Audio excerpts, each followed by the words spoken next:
The movie begins with a soldier shooting a Nazi soldier. Then, a woman shows up and gets to the dead German when the sergeant suddenly shoots her in the head. The surgeon's actions catches the other soldiers off guard, particularly Corporal Marson. Corporal Marson then experienced a flashback of what had transpired. A man in a horse-drawn vehicle is encountered by the troop under Sergeant Reese's command.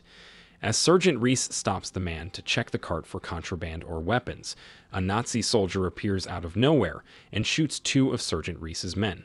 The Nazi is shot by Corporal Marson right away when a woman rushes to her sweetheart. Sergeant Reese fires at the woman after scanning the area.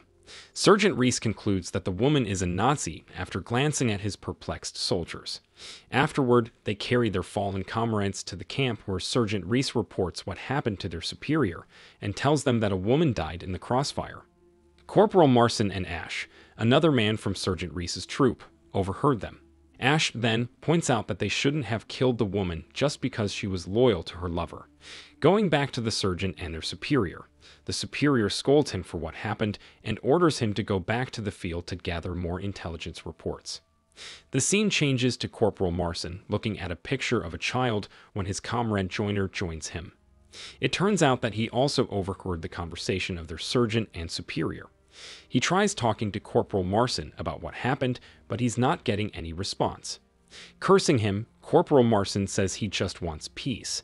Then, Sergeant Reese calls his troop as they're about to go back to the field. Later, as they go along the road, we witness the squad conversing. Ash brings up the question of how easy it is for someone to murder someone, but he also makes the point that remaining silent in the face of injustice is worse. Then Heisman begins to make fun of him, and the two begin to argue. Sergeant Reese stops them when he hears this, but the two don't listen, so as punishment, they have to perform push-ups. They soon come upon an elderly guy, who is promptly inspected by the troop, along with the cart he is pulling. The elderly man is speaking to Sergeant Reese, but because he is Italian, he cannot understand English. He does, however, make an effort to speak with them, and assures them that he is not an adversary. Sergeant Reese then asks him about the Germans, and the old man says that he saw them in the mountains. He asks the man if he could guide them, and when the old man agrees, Sergeant Reese orders Corporal Marson to check on the mountains and bring Ash, Heisman, and Joyner with him. Corporal Marson tries to reason out that they might be many German soldiers at the mountain, but Sergeant Reese insists on his orders. With no other choice, Corporal Marson goes to the mountains with Ash, Heisman, and Joyner as they're being led by the old man. On their way, Ash is being too talkative and Joyner is not a fan of that. Heisman sided with Ash, resulting in him and Joyner almost getting into a fight. Fortunately, Corporal Marson is able to stop them. Ash notes shortly afterward that Sergeant Reese selected the four of them for this risky assignment because he is aware that they may inform their superiors of his conduct. This causes Joyner and I to argue once more. Having had enough, Corporal Marson reprimands them and demands that they obey his orders, regardless of the motivation. They give the three orders to stop wasting time fighting and report whatever they notice happening on the other side of the mountains. Suddenly, the old man says in Italian, which Joyner can comprehend. Just before he is going to attack the elderly man, Marson intervenes. As they continue, they reach a bridge, and they argue whether they will continue or not. In the end, they decided to cross, but will let the old man go first. After seeing that the old man was able to cross safely, the four soldiers followed. Unfortunately, as they assess the area after crossing the bridge, Heisman steps on a landmine. His three comrades immediately attend to him, but Heisman dies shortly after. Joyner then blames the old man for Heisman's death. He also points out that the explosion would attract enemies, thus they need to move. After getting Heisman's dog tag, the three, along with the old man, continue moving. As they're walking, Marson asks the old man his name, to which he answers Angelo. He also reveals that he fought in World War I as a captain. Afterward, they spot a soldier wearing their color nearby, and they quickly approach it. To their surprise, the man is already dead, and they assess that he died by a sniper. The men carry on and then retire for the night. Then, Ash persuades them to take action on their sergeant. They will share his shame if they don't. In addition, he makes clear that this is a suicide mission. Joyner worries more about Angelo, though. He merely acts as though he doesn't comprehend them because he believes that Angelo does. In addition, he thinks Angelo is guiding them toward the Nazis. Marcin dismisses it, though, and they carry on. When Marcin inquires about their distance from the spot, Angelo replies that it is not far at all. They then encounter a wolf. Joyner opens fire, but Marcin stops him. Everyone is enthralled with the wolf and is startled when suddenly someone shoots them. They get down and Marcin quickly assesses his comrades. Fortunately, no one is shot. Slowly, they get up and move close to the trees. Shortly after, Marcin spots another body and a camp. Approaching the man, he discovers that it's another dead body, but it's a German. The three think about the situation and Marcin theorizes that either the Germans are running away from them or they don't know that they're around. However, Joyner thinks they're stepping into the Nazis' trap. While resting, Ash shares with the group that he has decided to report the truth to their superior. Marcin then says he will accompany him, but they need to focus on their mission first. Hearing this, Joyner reminds them that the woman's lover shot 2 of their comrades dead. But Ash points out that the woman didn't do the shooting. Joyner countered that Ash is a Jew and that she is a Nazi. Ash then refers to Joyner as a Nazi. Joyner becomes enraged by this and is going to assault Ash, but Marcin stops him and pulls him aside. Later, as they keep going, Joyner abruptly breaks down and gets left behind. He starts violently clawing his arm, wounding it, and takes off his uniform and vest. Returning to assist him are the 2 soldiers. Ash assists Marcin in getting up while he covers for them.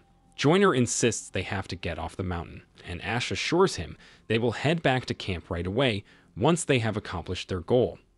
However, Joyner starts to nod off and announces that he's heading home, but Marcin insists that they're going on. The scene changes to the 3 soldiers and Angelo finally reaching their destination. It's Angelo's village where German soldiers are occupying. They also witness how the Germans execute the people. Joyner asks Ash if he will still report the sergeant after witnessing how brutal the Germans are, but Ash is determined to do the right thing. Joyner points out that the Germans are killing people that are part of the resistance, but Angelo butts in and says they're innocent people. The Germans must return to camp as quickly as possible. Marcin determines after observing that they are moving. Sadly, a sniper shoots Ash as they are returning. In order to prevent the sniper from double-tapping Ash, Marcin advises him to act as though he is dead while the 3 swiftly hide in the trees. Subsequently, he gives Joyner the order to cover fire while he retrieves Ash and carries him to safety. Joyner takes quick care of Ash, tending to his injuries. Joyner comforts Ash as he starts to lose consciousness. Ash informs Joyner that he is unable to feel or move his legs after sutures have been applied to his wound. However, Joyner reassures him that once his blood flow returns to normal, he will feel it again. Telling Marcin that Ash needs immediate proper treatment, they start moving again as Joyner carries Ash in his shoulders. Reaching the Germans' camp, they decide to rest for a while where Joyner checks Ash's wound again. Then, as he looks at the dead German, Joyner comes up with an idea. They dress the dead German as one of them and tie him in the tree, planning to lure out the sniper. After dressing up and tying the man to the 3, Joyner says they need to leave. But Marcin decides to stay to kill the sniper when he shows up. Joyner tries to change his mind, but Marcin is determined to finish the sniper. Convinced, Joyner carries Ash again, and they move along with Angelo. As they rest, Joyner threatens Angelo that if he ever betrays and leads the Nazis to them, he will shoot Angelo first before any Nazi. However, Angelo tells Joyner that he must trust him, but Joyner insists that he will never do it. He then asks Angelo a water, but he declines and eats snow instead. Going back Marcin, he's still watching over the dead body, waiting for the sniper to show himself up.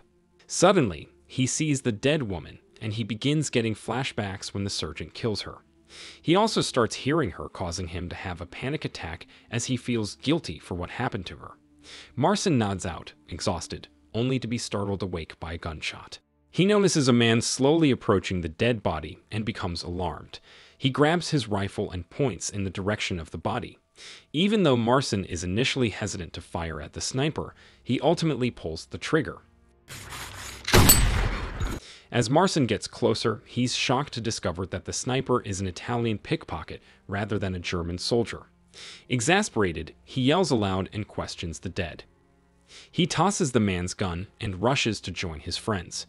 Joiner asks Marcin right away if he was able to take out the sniper, and he verifies. But the joiner was surprised as well when Marcin tells him that the sniper was an Italian thief.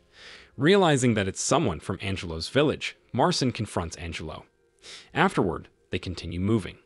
Then Joiner realizes that the Germans are paying the Italians for every soldier they killed, making them a survivor just like them.